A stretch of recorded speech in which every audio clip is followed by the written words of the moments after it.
This morning on today's travel, globe-trotting seniors, whether they're going on a short vacation or they're taking that once-in-a-lifetime trip, more and more seniors are getting out to see the world. Today, travel editor Peter Greenberg is here with some choice destinations and tips on how to avoid senior travel scams. Peter, good morning to you. Good morning, Lester. Why are so many seniors now heading out on trips? Because they can. In fact, they're the biggest growing segment in the travel business. They're spending more time, more money. They're even spending more time researching their trips. The largest growing segment on the internet for travel booking is seniors. And those who would like to scam them clearly see the increase in senior travel. What should someone do to avoid being ripped off? Well, first of all, never respond to an offer saying that you want something. Always pay for your travel with a credit card. And then what you really need to do is understand that you also need to protect yourself with some insurance. You have two different kinds of insurance. There's trip cancellation and interruption insurance, and then there's medical evacuation and repatriation insurance. Well, talk about the cancellation insurance. Is that if you want to cancel for any reason, or a hurricane, or what is it? Well, it's all of those things, but the thing you want to do is never buy it from the travel provider itself. Buy it from a third party. You can do that through a travel agent, because if the travel provider goes out of business, well, your trip's canceled anyway.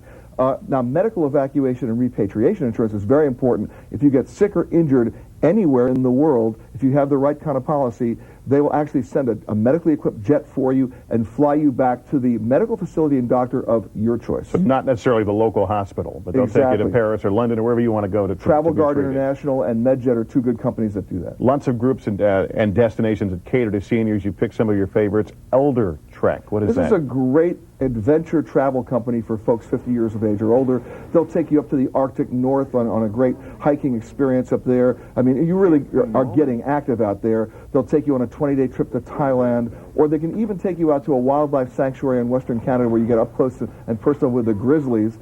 These trips range from about $2,500 up to about $7,000, but they're not 7-day trips. They're 14, 20, 30-day trips. There's another one out there called Elder Hostel.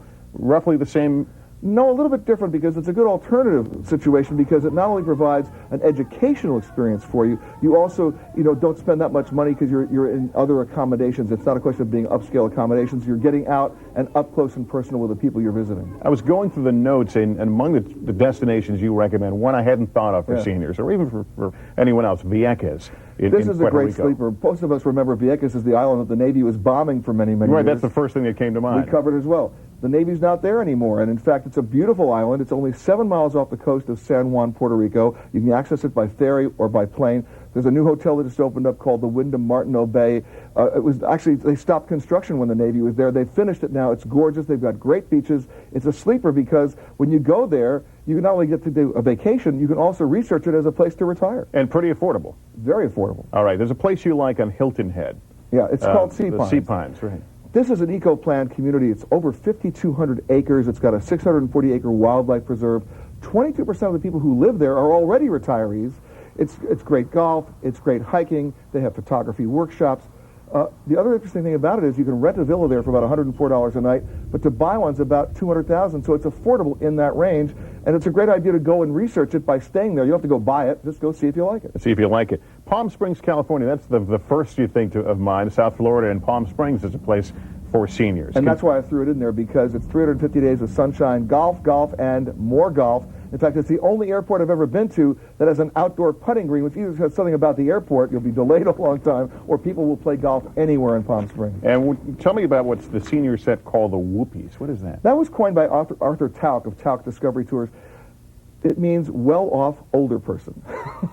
And that's basically the market right now. There are people who are 70 plus who don't care about going hella hiking because they're going to do it. They're not worried about it. They're going to spend big dollars. Plus, they don't perceive themselves as older. When my mom was 82, I wanted to take her on a cruise. You know what she said? I don't want to go on a ship with a lot of old people. When I told her about the activities on the ship, then she went because she perceived herself as much more physically active than the perceived 82-year-old. And that's an interesting thing, because we think of seniors, they want to stay with seniors. Some don't. Some want to be on very active adventure. You go on an adventure travel trip today, I guarantee you will see people 50 plus all over the place. That would not have happened 10 years ago. All right, Peter Greenberg, always good to have you on. And for more information on the destinations we've shown you today, you can log on to our website at weekendtoday.msnbc.com. We'll be right back, but first, this is Today on NBC.